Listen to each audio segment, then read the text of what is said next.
you getting well is the only way that you're going to create your dream life. And I firmly believe that, and I will stick by that. So you have to figure out what are your blocks and how can I get well? And what are the areas like I am already doing well in? Like how can I find gratitude for those things? Welcome to the Design of You podcast. My name is Leah. I'm a human design expert, spirituality coach, wellness guru, and manifestation powerhouse. My podcast is here to educate, inspire, and uplevel your life. I love sharing with you the ins and outs of the human design system in a practical, empowering, and embodied way. Thank you so much for being here, and I look forward to seeing you in the show.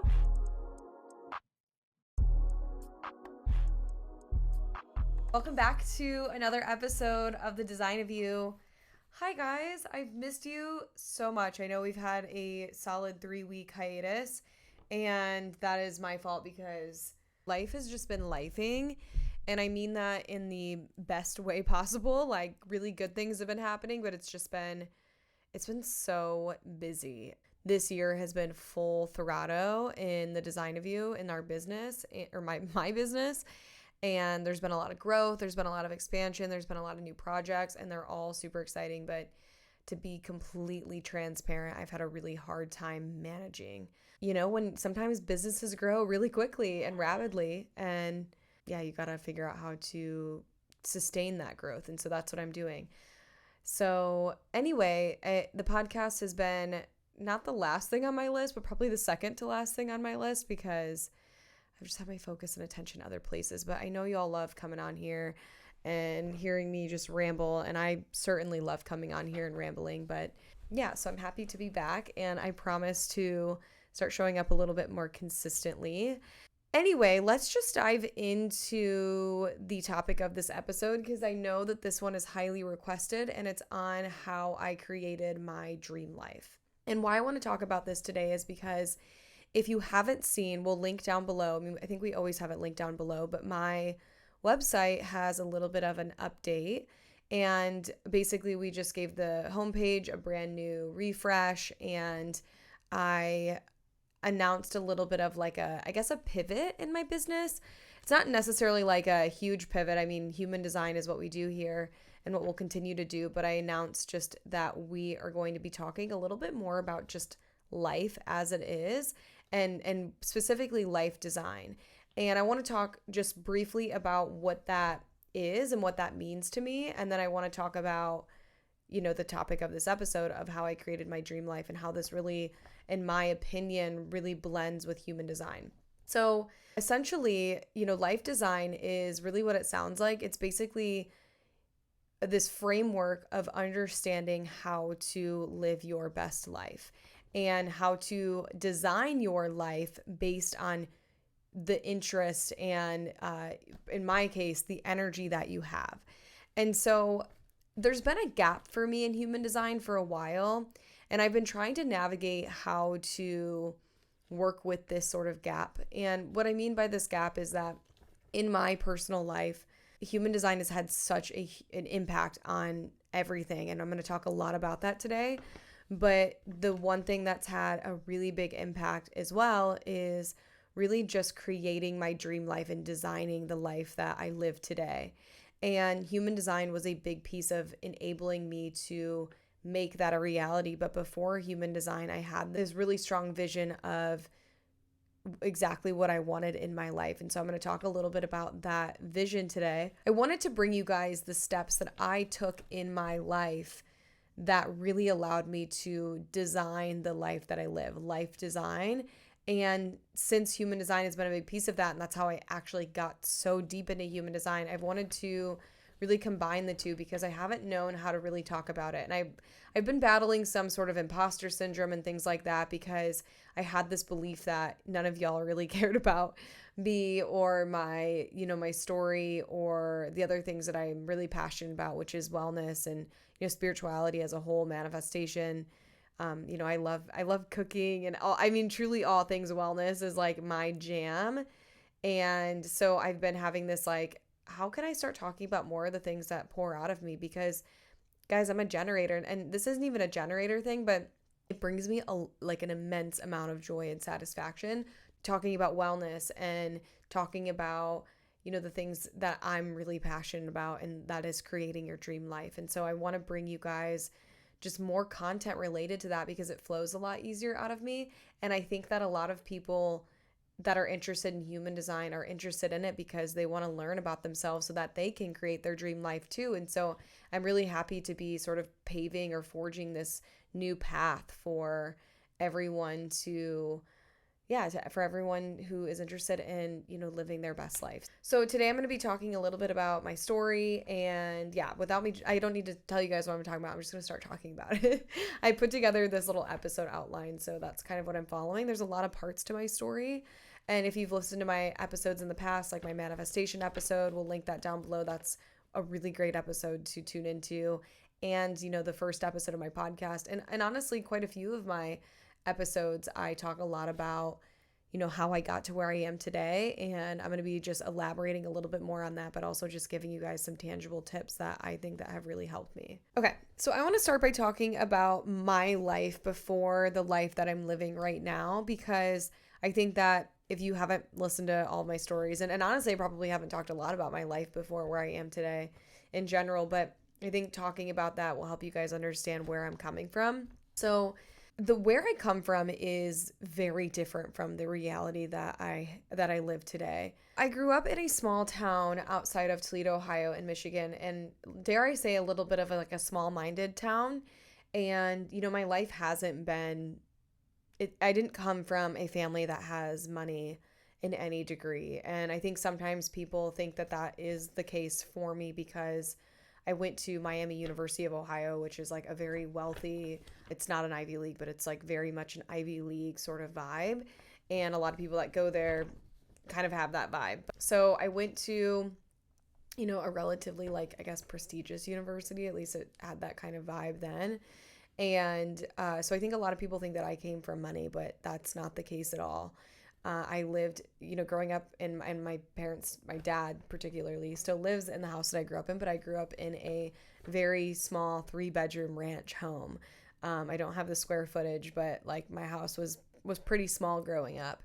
And my dad still lives there. So that's been, that's where I come from. Now I know people come from harder backgrounds than me, but the reason I talk about where I come from is because I think that my life might look a certain way to people, but it didn't come from necessarily a great amount of privilege by any means. But I'm white, first of all, so there is a level of privilege that comes with that. And, I do have a lot more privileges than others. So I don't want to say that I don't come from any privilege, but I didn't come from at least monetary privilege, you know what I mean? And I used to be really embarrassed about that. I used to be really embarrassed that I didn't have, certain things that other people had.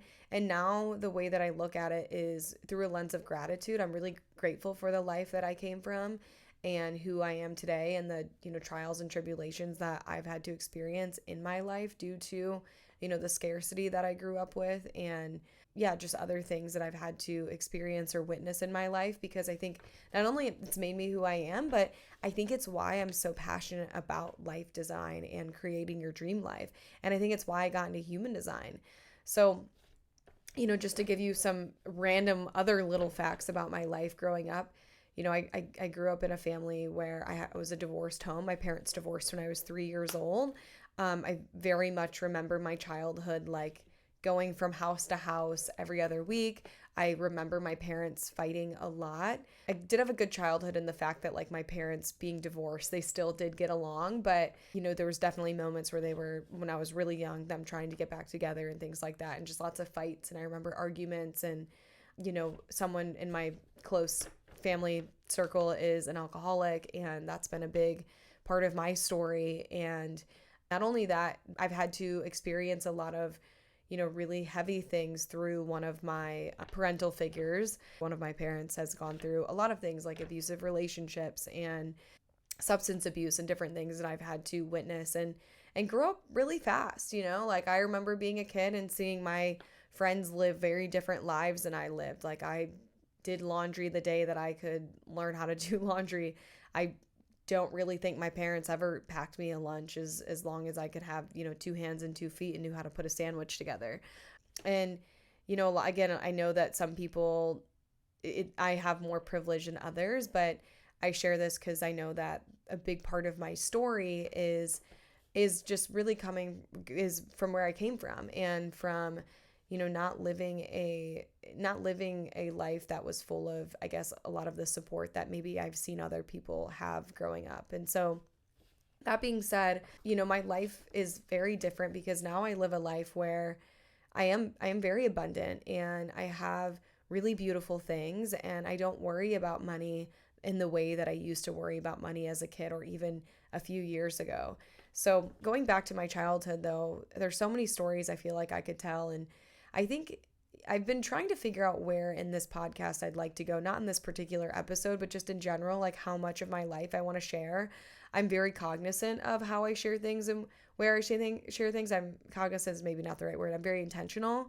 And sometimes I think I hold back a little bit because I don't want to out people, or, I don't want to like just spill my whole life, but I also appreciate when other people are super vulnerable because I find that we're all more similar than we think. And if you guys saw on Instagram, I did a post recently last month in April that was on like social media is fake. Here are some things that I struggle with. And I mean, the response that I got from that was really beautiful. I mean, so many beautiful DMs and messages and comments. And I want to say thank you to those of you that wrote beautiful things, because I think that really was a big part of me now doing what I'm doing today, which is talking about life design and talking a little bit more vulnerable about, my life experience. So going back to just where I grew up. So I grew up outside of Toledo, Ohio, and, my hometown is not glamorous in any capacity. And no hate, no shade to Toledo, Ohio. I just feel as if like that town is the energy there. And now that I do energy reading and energy work, I can tell you that the energy in Toledo is very gray. Not only like because of the weather, but it's just very like heavy. There's a ton of lack victim mentality that comes from that area of, I don't know if it's just particular that area of the world, but that's the energy that I feel there.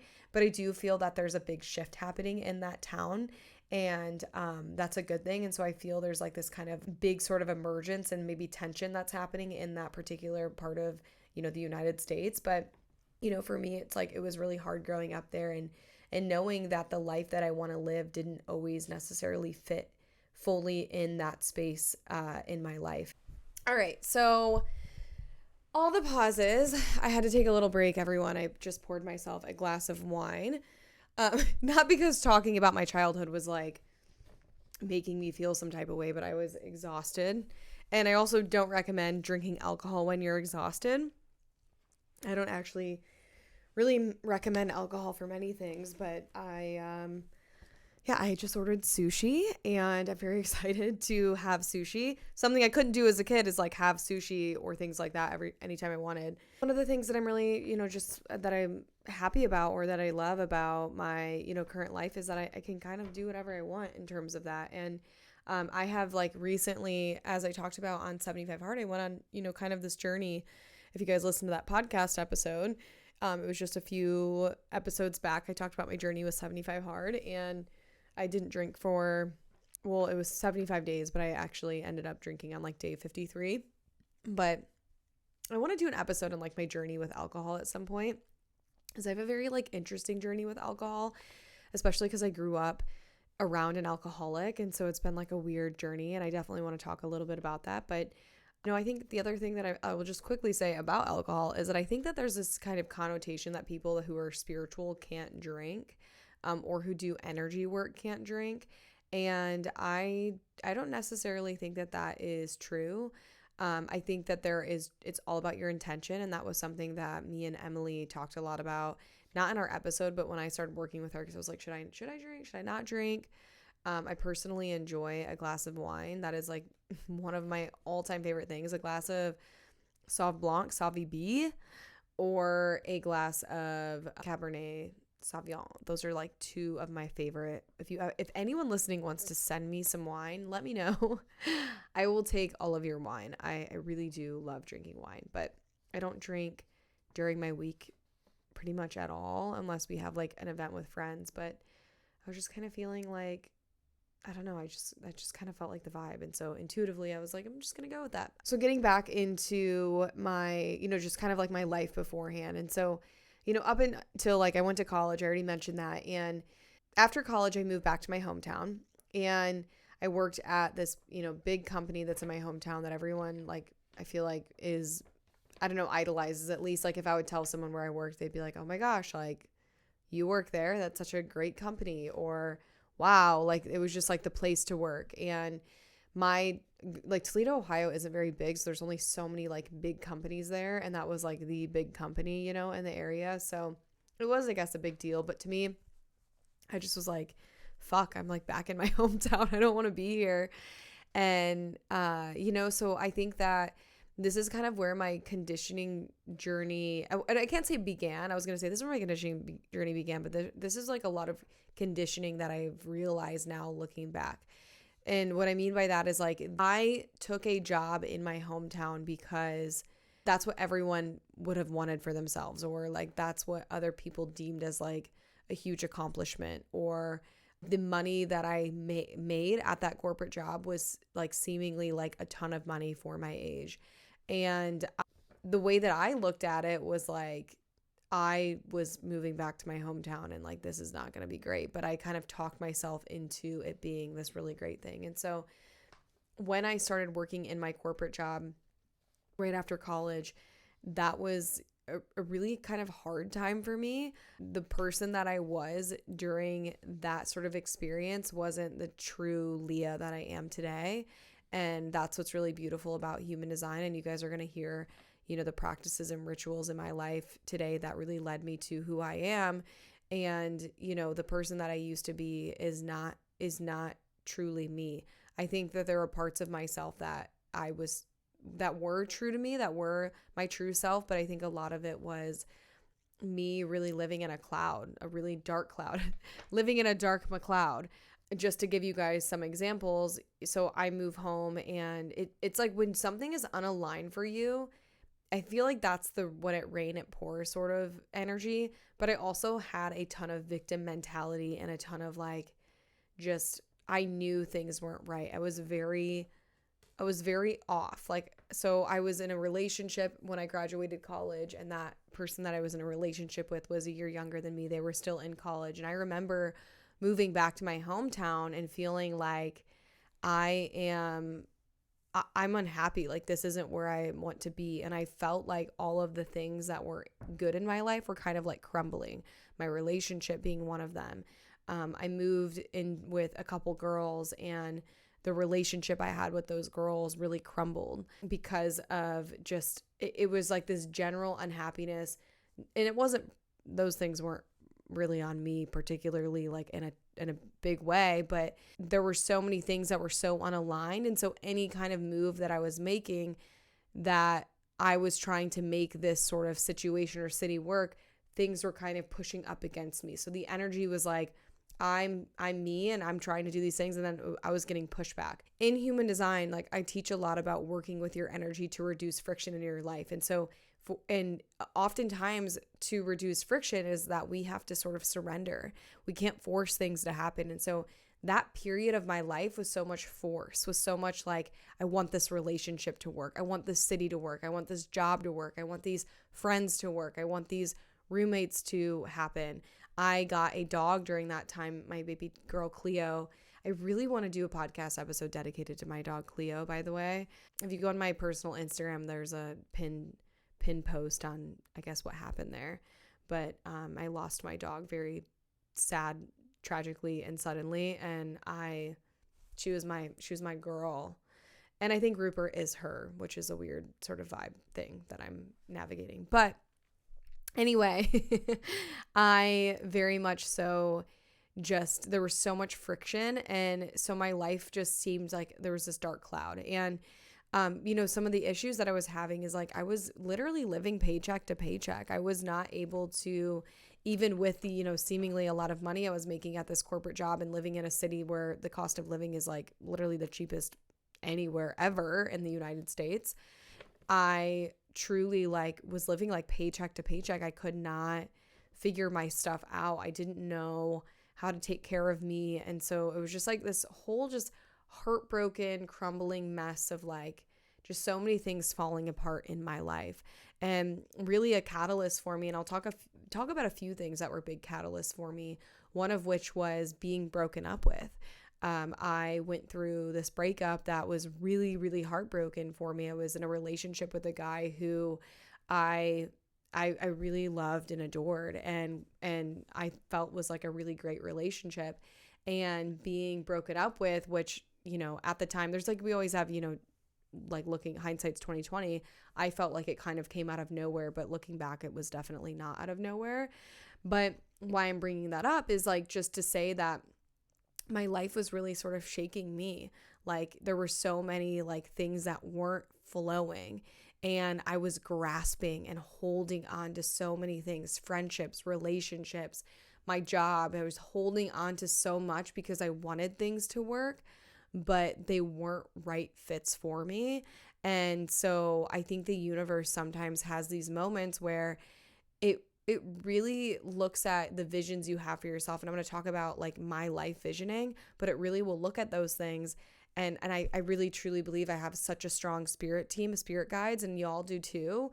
Like you guys all have spirit guides who are looking after you, that have your back.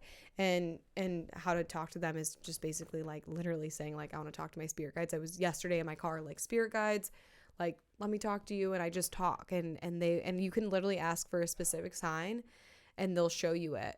And so for me, like, I really feel like at that time I didn't have a relationship with my spirit team, but my spirit team was working in probably overdrive, saying like, oh my God, Leah is literally grasping at this relationship. She's grasping at this job. She's grasping at, you know, even my dog, and grasping at just so many things and trying to keep it all together. And all of those things weren't meant for me.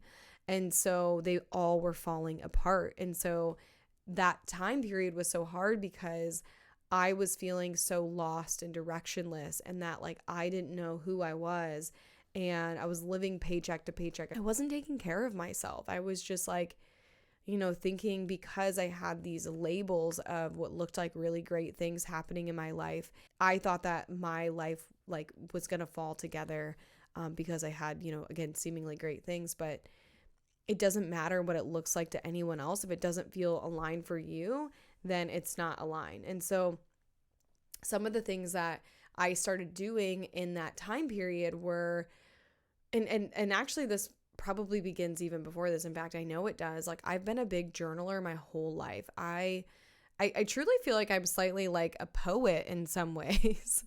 That feels like a little stretched, but I used to write a lot of poetry. I used to write poetry on my Tumblr page, which y'all will never know what that is because I used to do stuff on Tumblr.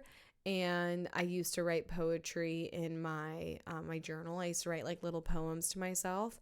And so I think why I'm bringing this up though is because a lot of my life really began with pen to paper. And there is some science. I talked a little bit about this on my manifestation episode. There is some science about like you writing things down and the way that like the electromagnetic field of the pen hitting the paper, it's very different from doing something like typing in your phone. I say that, but I am very much a voice journaler, and I very much keep tons of detailed notes in my notepad. My biggest fear in life would be someone going into my notepad on my phone. Like, don't go there because I write everything in there.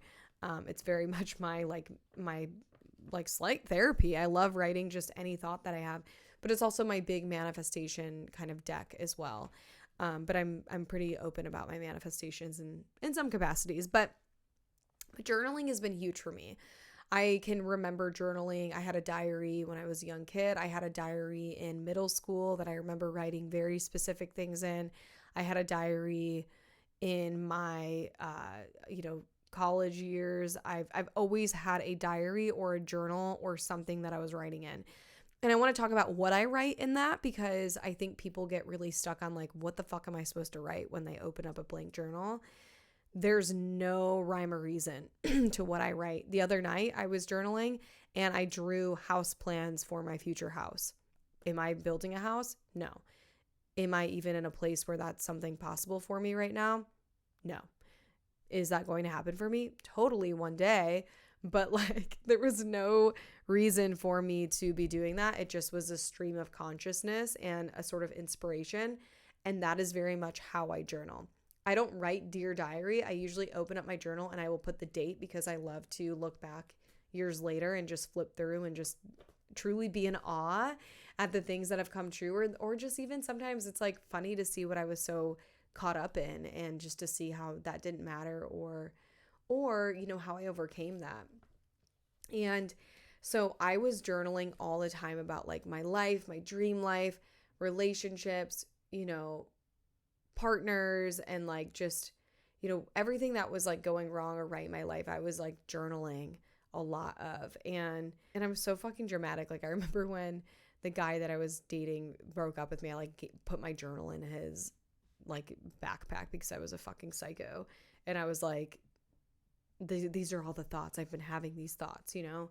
And I think that was, now I know that a lot of this was like my mediumship psychic work that I do coming through on my journal. But in general, like my practice is I will open my journal and I just kind of talk about things that are on my mind.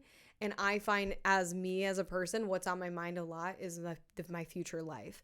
And I'm working a lot on like living in the present moment, but I'm very much a dreamer and I love thinking about like my dreams of where I'm going and what I'm doing in the future. So that has been a big ritual for me, and will continue to be a ritual for the rest of my life. The next is just Pinterest. I love Pinterest. If there's one app that I use more than any app on my phone, maybe other than the Note app, is Pinterest. I do a lot obviously on Instagram, but Pinterest is my muse. I have a gazillion private secret boards, and I vision board constantly. I will envision certain events, certain things, like, you know, I think all women do this, but like, you know, your future wedding or things like that. Like I have boards for everything. And it's partly words, it's not just like quotes and words, but like it is specific images of the life that I desire. And so Pinterest is huge for me. And so in my story, why I'm bringing these up is like I've been using Pinterest since I've been using Tumblr. Tumblr was like the OG Pinterest in my opinion. So I was using that, and then I was using Pinterest since high school. And I've continued to be on there all the time. That app has never left my phone. It is always like in the number one like most used apps.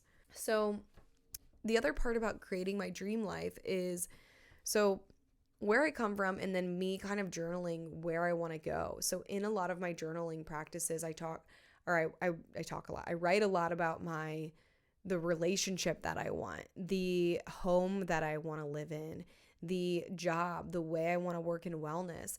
And not only do I vision board and Pinterest and journal that, I have created physical vision boards every single year since like 2021, which is where, or no, sorry, since 2019, which is where my life really, really, really started to change. So I really believe in the power of like a physical vision board, like taking pieces of magazines or printing things out and putting them on a giant poster board and having that in some place that you stare at every day, whether it's your mirror, whether it's in front of your desk, whether it is inside. I used to keep one in my closet, and then I used to keep one literally on my fridge. Me and my roommate did that. And so that is a huge part of like how I created my dream life, was really thinking about what I wanted. And now I think I should talk about, how do you know what you want? Like, how do you know what is your dream life? And the thing that I learned is that jealousy is a good clue. And I think oftentimes people don't want to admit that they're jealous of other people.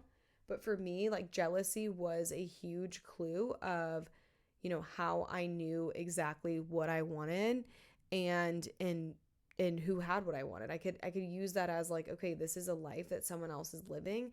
And so how can I live a similar sort of existence and life too? How can I do that for myself? And so this is where like the lack and abundance mindset comes in as well. Like instead of me looking at someone's life and feeling like I can never have that or I can never do this, I've never looked at someone's life or been jealous of someone without feeling like it's impossible for me. And maybe that's a superpower of mine, but I don't think it really is. I think that anyone has the conscious ability to decide, okay, I want to live a certain life, or I want to have what this person has. and they can make a conscious effort to make that their reality. So for example, I remember when I was on, Instagram obviously is where we look into other people's lives. Now we've got TikTok. Then we didn't, or at least I wasn't on it.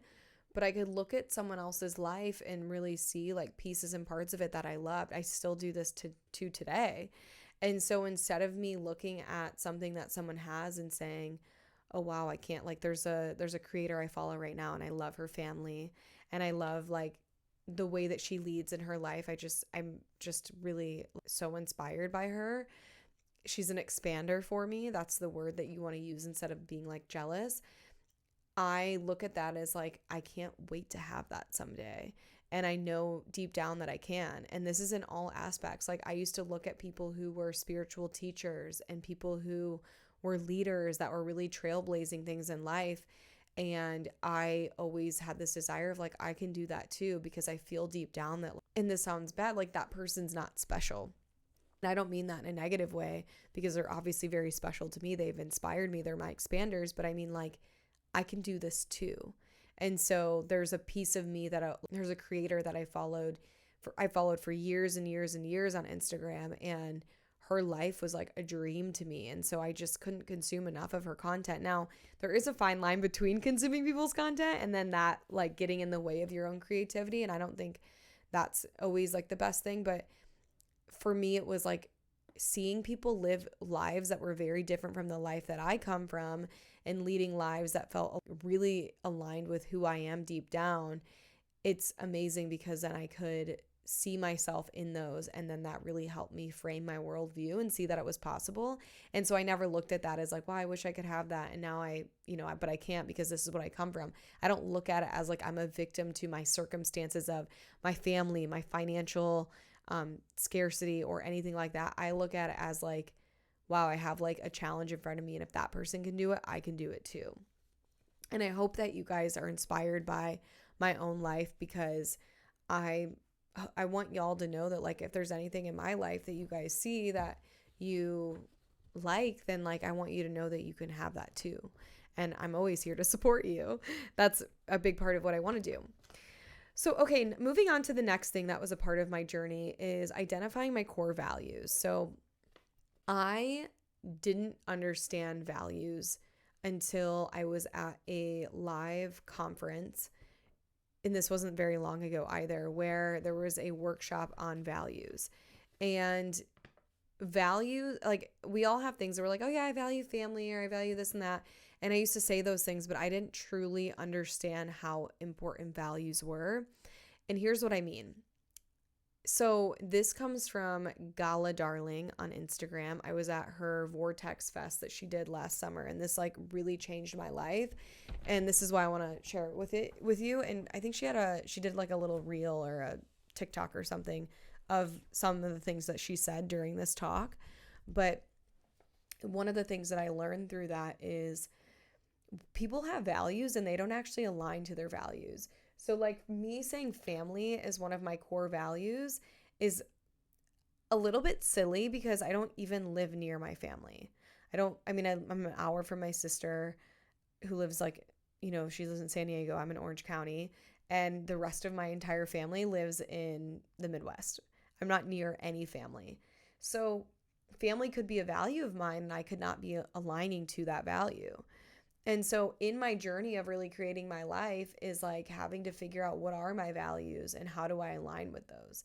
And so just to give you guys some insight into some of my values. So like one of my values is wellness. Like that's a huge part of my values. It's in every corner of everything that I do. I love to take care of myself. I care deeply about my health and my wellness. Health and wellness could be just like one value together. And so the fact that if I said that and then, ate a bag of potato chips every single night and or like drank literally every day or I don't know, like did things that weren't good for my health, didn't move my body or exercise, how am I like living up to those values, So values, huge for me. That really helped me understand like what matters to me. I know that like warmth matters to me. I love I love sunshine, which I live in Southern California. The sun's out pretty constantly. I do fear the day that I don't live here. And I mean, maybe that won't be a thing. I have a feeling that I'm going to not stay here my whole life, but I don't know. We'll see. The next thing is just really setting intentions and goals and being like, these are things that I want. And once you identify what it is that you want, it becomes a lot easier to like see the things that can lead you there or find the steps there. I've had anxiety, or you probably don't know. I don't know that I've ever talked about my anxiety. I was diagnosed with panic disorder in 2018, and I haven't had panic attacks since 2019. But when I was going through that like really hard period where I felt like everything was kind of crumbling, when I was grasping, that was when I had the most anxiety. But I feel like I've been able to leverage my anxiety. I'm very thankful for my anxiety. I always say that like I use anxiety as a clue to what it is that I desire in life. And so I think that leveraging your, I guess, sort of mental health issues or the things that you struggle with as keys to like figure out what it is that you desire in your life. Like if you don't want to feel that way, well, why do you feel that way? Use that as your leverage for an intense self-development journey. And that's what it did for me. Like anxiety is why I love health and wellness. Anxiety is like the cornerstone to so many of the things I have in my life, because it's really been the catalyst for me being able to live, the expansive life that I've been desiring to live. I now want to just transition into talking about a few big things that helped me create my dream life. So first is therapy. So talking about anxiety, I want to talk a little bit about therapy, because therapy has really changed my life in so many points in my life. I've been in therapy a long time. I've gone in spurts where I'm there a lot, and then, spurts where I don't go to therapy at all. But when I really can look back and think of when my life started to shift for the positive, it starts with me going through therapy. So after that experience of like me having this like sort of grasping moment, really kind of having my like breaking point, I feel like going to therapy was kind of like the big thing that really helped me get my mind right. And that helped me get even clearer on the visions that I was sort of placing on my life. And I think like the next catalyst for me, which I'm trying to figure out how to share this, because obviously this experience isn't hopefully ever going to happen again, but it's the pandemic.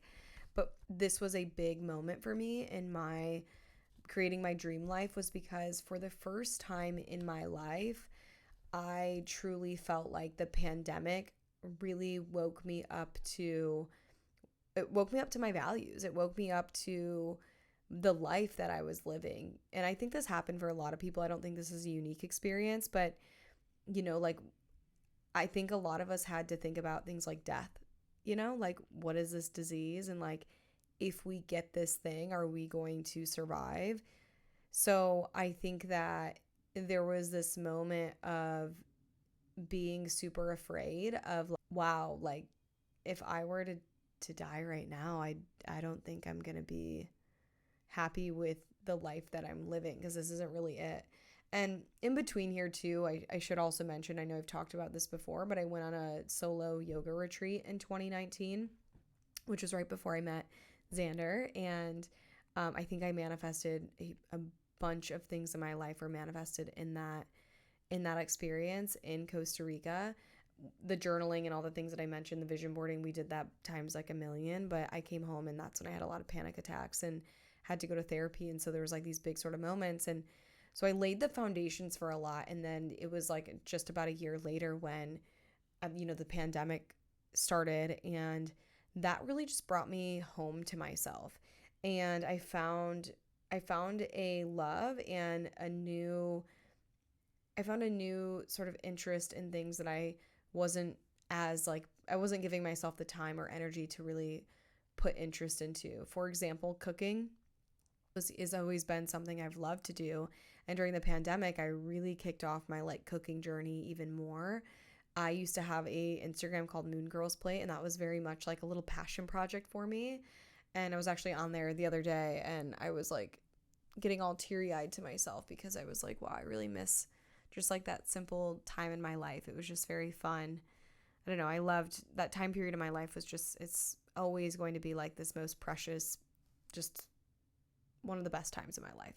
But Anyway, so I was very much so, the pandemic really got me to think about, who I am, the life I want to lead, and what's in my life right now that's aligned and what's not. And so, again, that's where Moon Girls Plate sort of it came about, because I was getting really into my cooking and my health and my wellness, and I just got really like into it. I got really, really into it. And I found joy in sharing my recipes and sharing all the wellness things that I was doing. And then through that, I cared a lot about my nutrition, because I've always loved, healthy foods. And so it became this outlet for me to share like the healthy recipes that I was putting together. And therefore, I was eating even healthier.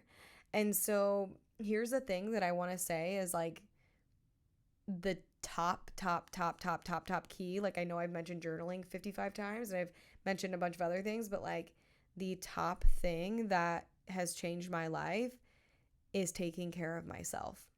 And if you want to make a lot of money, if you want to create the life or the relationship or the things that you desire in life, you have to take care of you.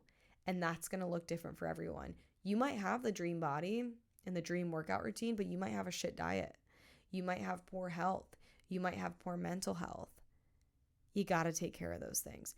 You might have great mental health and you have I would doubt you had great mental health if you weren't moving and exercising and eating right. I would be shocked by that, because I think those two things are sort of the foundation. But taking care of you is the only way you are going to create your dream life. I promise you that.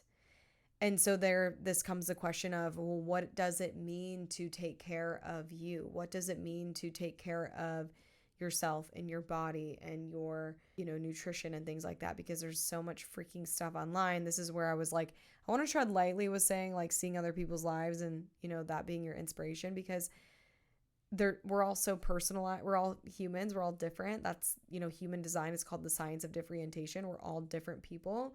And so there's this level of remembering that there's no one size fits all approach to health and wellness. And so this is like, it has to be a personalized, deep journey.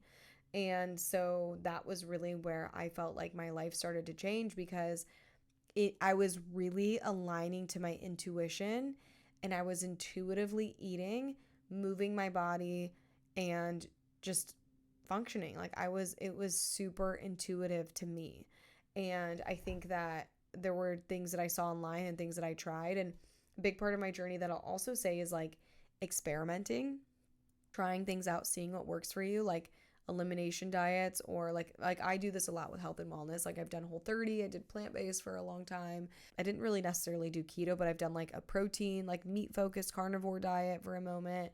I've done medical medium. I've done the Dr. Oz 3 days detox journey. I've done smoothie project. I've done so many different like things, and I've learned something valuable from each thing that I've tried.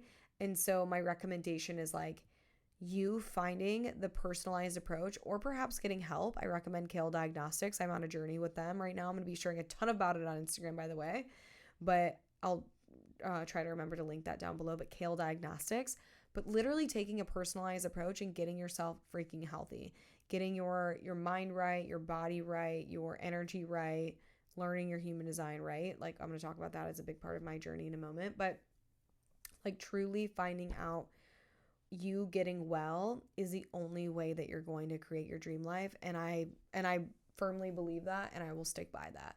So you have to figure out what are your blocks and how can I get well? And what are the areas like I am already doing well in? Like how can I find gratitude for those things? I should have mentioned the gratitude journal has been a huge piece of my journey too. Like if any of the journaling, the gratitude journal, so key.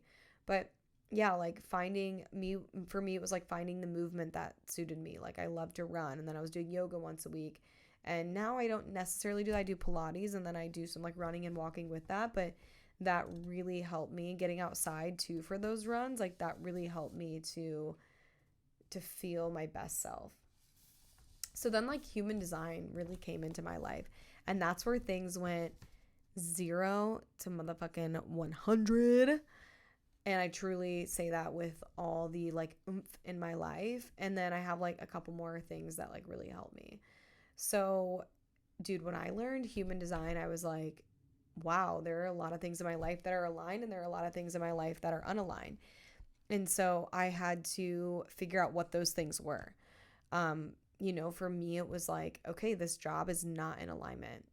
This isn't in alignment for me. So when I learned my human design, I learned so much about what it means to be a generator and choosing the things that light you up. And so much of my life, I was doing things that weren't necessarily lighting me up.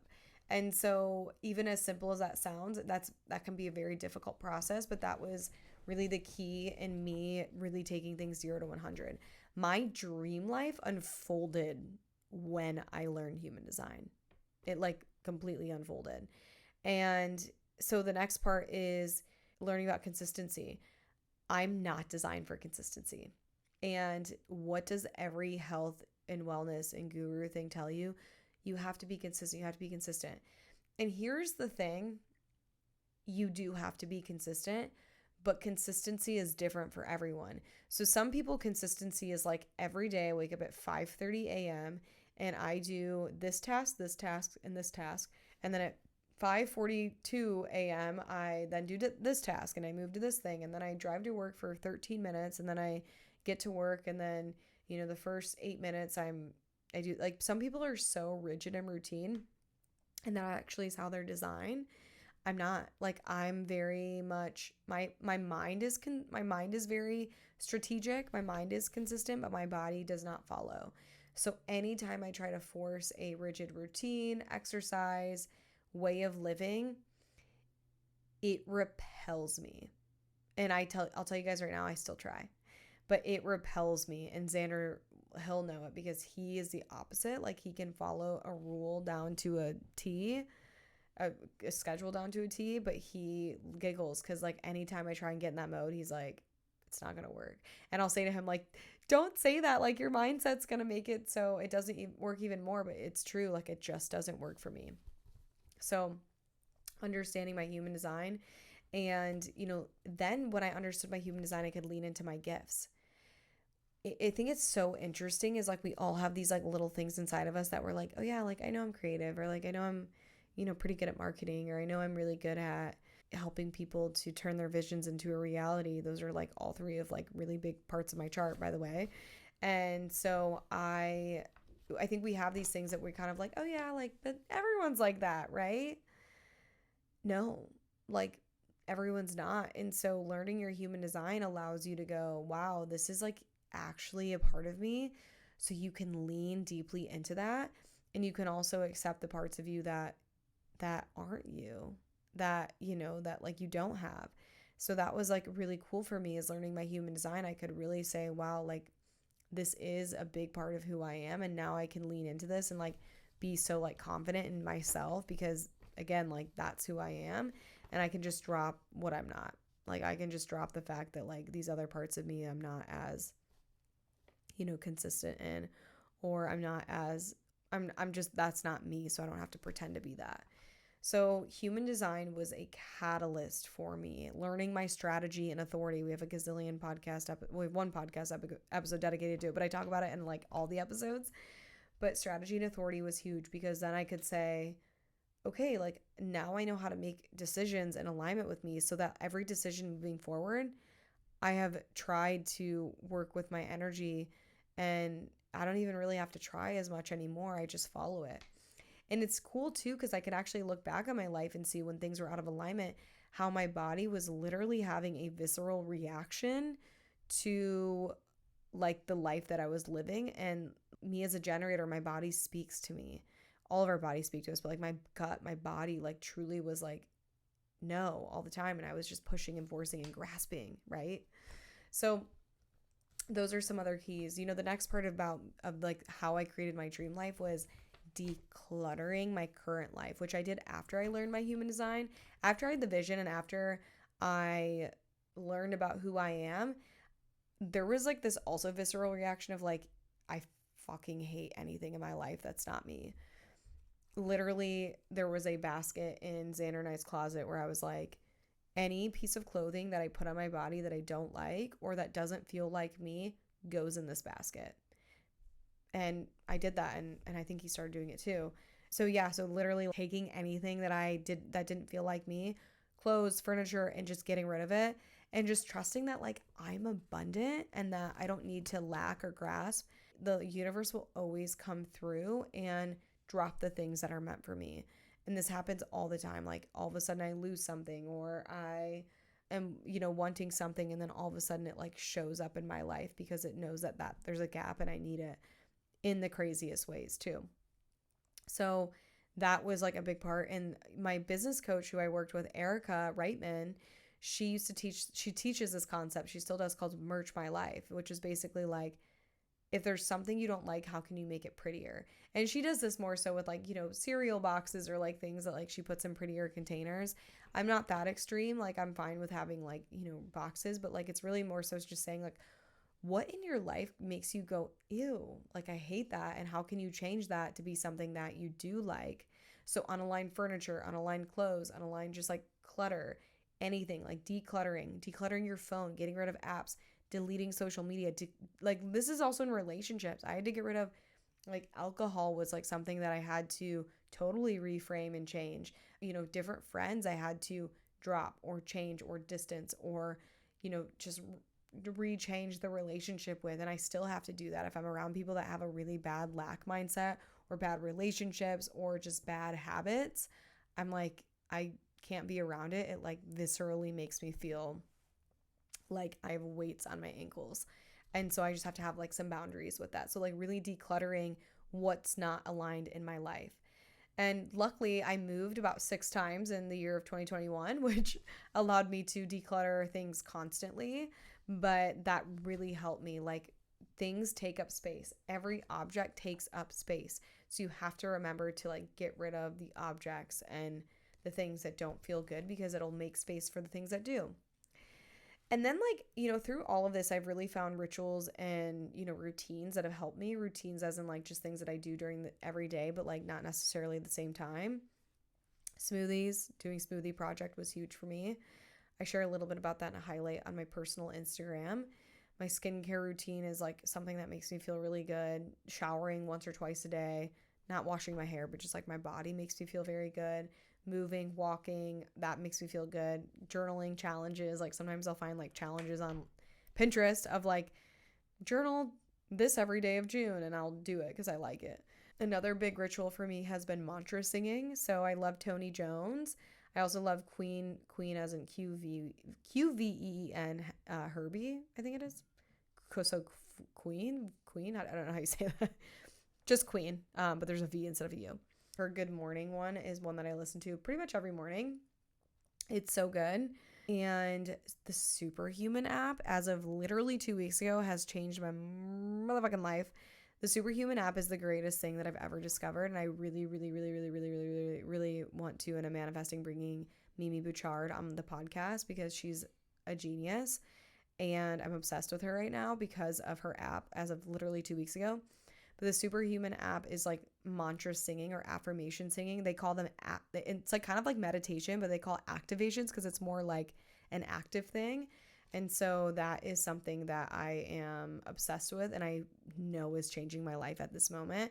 And that's basically what I was doing with like Tony Jones and some of these like girls who sing. I have a whole playlist on my Spotify if you want to go on my Spotify. And you'll see it's called like mantra anthems, I think. And I just love all that, but also get the Superhuman app. Epsom salt baths are huge. The infrared sauna is the biggest thing that I've ever done for myself that I love the most.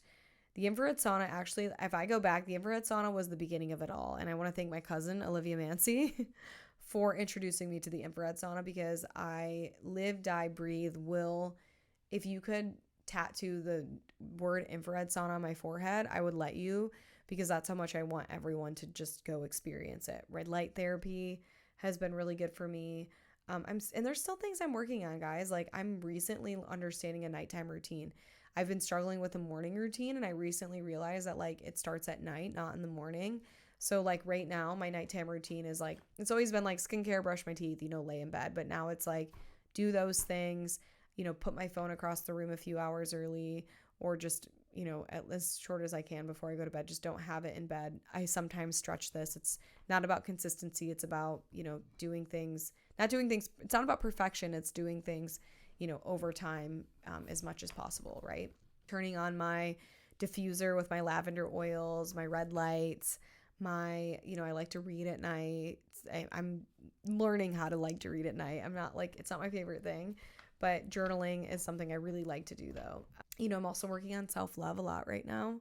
That's something I'm deeply working on, and I'm in therapy for it. So yeah. And then I think like the last piece of creating my dream life is very much just staying on track with your goals. And so I shared back in the new year, I have like my own sort of, I guess, like planner, and it's like, I call it like my life tracker, but it's basically this thing where I track my entire life. Like I have my yearly goals, I have my like long-term goals, my dream life.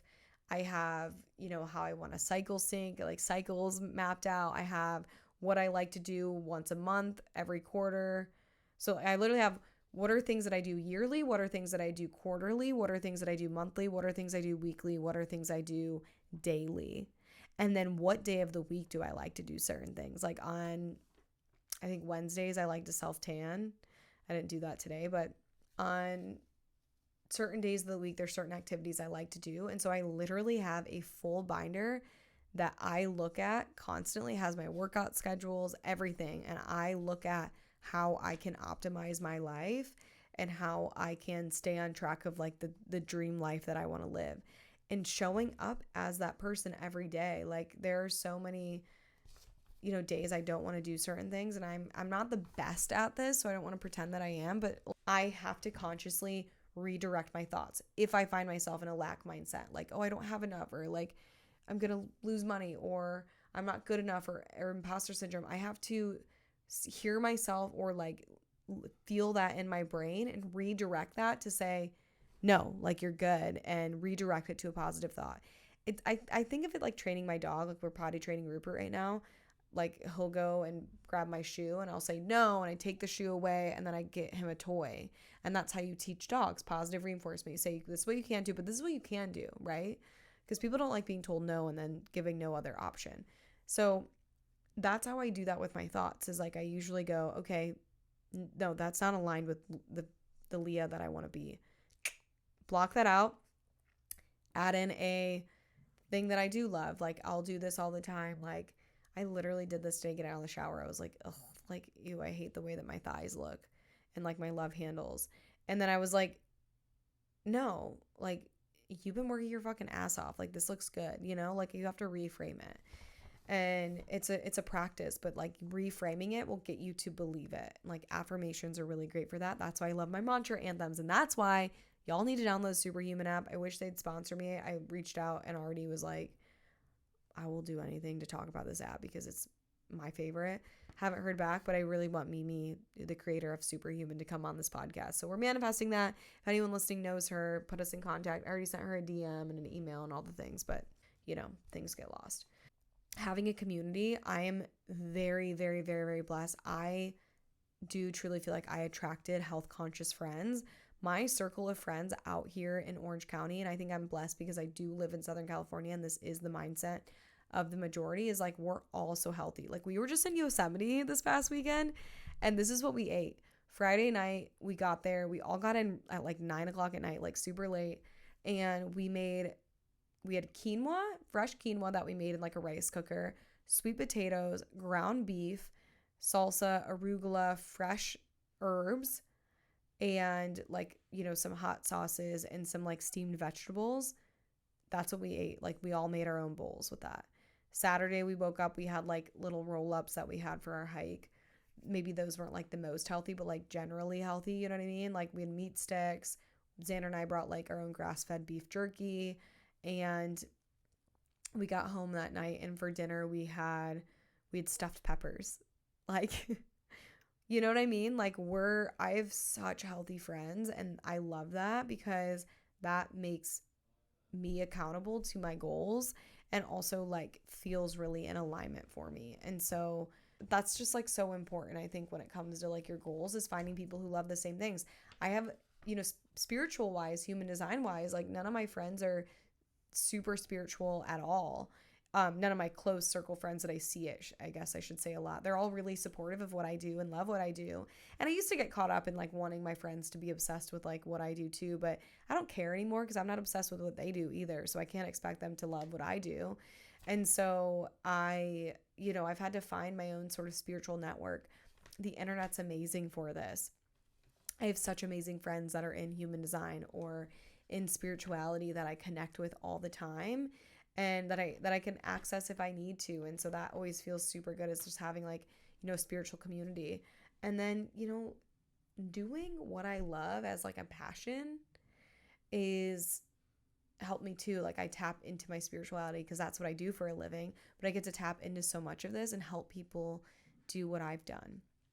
So that is like a little bit of how I created my dream life. There's so many things.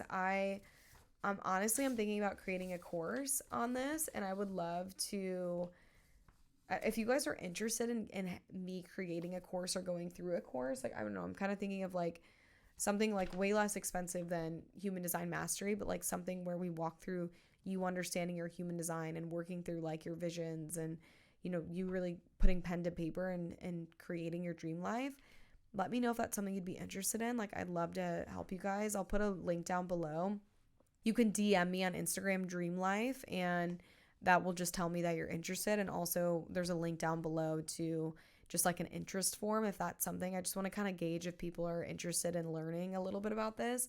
Because if you are, like, I really think that there's a course or something that I could put together, a challenge that you guys would love. And I'd love to, just bring that to you guys and really just walk you through this at such a deeper level because we only have so much time on the podcast. And I'd also love to talk to you guys a little bit more about my business maybe as well as like how I created this business too, because there's so many pieces there. But I'm going to end it here. This has been so much fun talking about my dream life and, how I really got here. And if there's any questions you guys have, I would love to elaborate more in future episodes. So thank you again for being here. And if you guys like this episode, rate, review, subscribe to the podcast. I know a lot of you guys listen and you guys aren't subscribed.